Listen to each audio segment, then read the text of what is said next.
Marital relations और उसके complexities, इस पे अगर कोई कंटिन्यूसली सीरीज़ बना रहा है वो है होईचोई। होईचोई एक बंगाली ओटीटी प्लेटफॉर्म है जहाँ पे ऐसे सीरीज़ बहुत सारे हैं। अगर आप ये सारे सीरीज़ देख लें तो आप एक सर्टिफाइड रिलेशनशिप कंसल्टेंट बन सकते हैं। हाय दोस्तों, वेलकम टू फिल्मी मोहन। तो होईचोई में मैंने एक सीरीज़ देखा, रिसेंटली रिलीज़ हुई है, जिसका नाम है कोलोंको, स्टारिंग राइमा सेन और ऋत्विक चक्रवर्ती।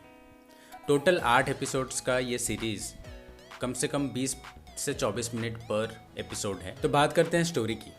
रोंगन और चैती, रोंगन प्लेड बाय ऋत्विक और चैती प्लेड बाय राइमा सेन। तो रोंगन और चैती एक कपल हैं, लेकिन प्यार से ज़्यादा उन दोनों में एक गहरी दोस्ती है जिसको वो दोनों ही बहुत वैल्यू देते हैं।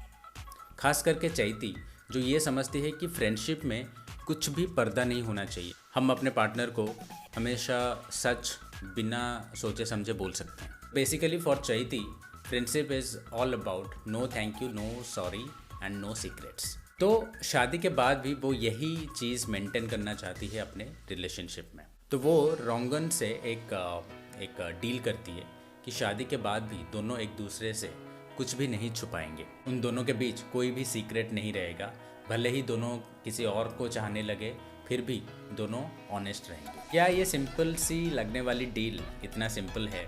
क्या शादी के बाद फ्रेंडशिप का जो डेफिनेशन है वो बदल जाता है? अपने पार्टनर को सब कुछ सच बताना, is it a good idea? तो यही कोर कॉन्सेप्ट को लेके बनी है ये सीरीज़ कोलोंको। तो ये सीरीज़ में मुझे जो अच्छा लगा वो था ऑब्वियसली ऋत्विक चक्रवर्ती का मैं बहुत बड़ा फ़ैन हूँ।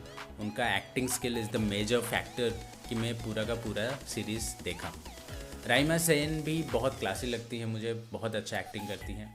लेकिन उन दोनों का जो बेटी का रोल जिन्होंने निभाया है, रिया, उनका एक्टिंग मुझे काफ़ी अच्छा लगा। एक टीन एज वाली जो फीलिंग होती है, जो जैसे एक टीन एज में जो ईगो का आपका पहला आमना सामना होता है, एक टीन एज का लड़का लड़की एक ईगो को लेके कैसे एम्पावर्ड फील करते हैं, और वो उस कॉम्प्लेक्स कैरेक्टर को रिया का जो कैरेक्टर जिन्होंने निभाया है वो बहुत अच्छे तरीके से निभाया है। डायरेक्शन में मुझे ये चीज़ अच्छी लगी कि रिलेशनशिप और ह्यूमन साइकोलॉजी को जिस तरीके से बारीकी से दिखाया गया है सीरीज़ में, वो मुझे काफ़ी अच्छी लगी। खामियां की बात करूं तो सीरीज़ मुझे काफ़ी लंबी लगी। भले ही 20-24 मिनट का पर एपिसोड था, लेकिन 8 एपिसोड की जगह ये 6 एपिसोड का सीरीज़ बन सकता था। सृलजा गुहा, जो कोंकणा का कैरेक्टर जिन्होंने निभाया है, उनका मुझे काफ़ी लिमिटेड एक्टिंग लगा। उनका कैरेक्टर को और ज़्यादा दिखाया जाता और ज़्यादा एक्सप्लोर किया होता सीरीज़ में तो ज़्यादा इंटरेस्टिंग बनता। तो ये सीरीज़ ख़त्म होती है एक थ्रिलिंग क्लाइमैक्स के साथ और एक ट्विस्ट के साथ। इसका सीज़न 2 भी आएगा। आई होप सीज़न 2 सीज़न 1 से ज़्यादा उसका एडिटिंग खास करके ज़्यादा क्रिस्प हो और ज़्यादा इंटरेस्टिंग हो।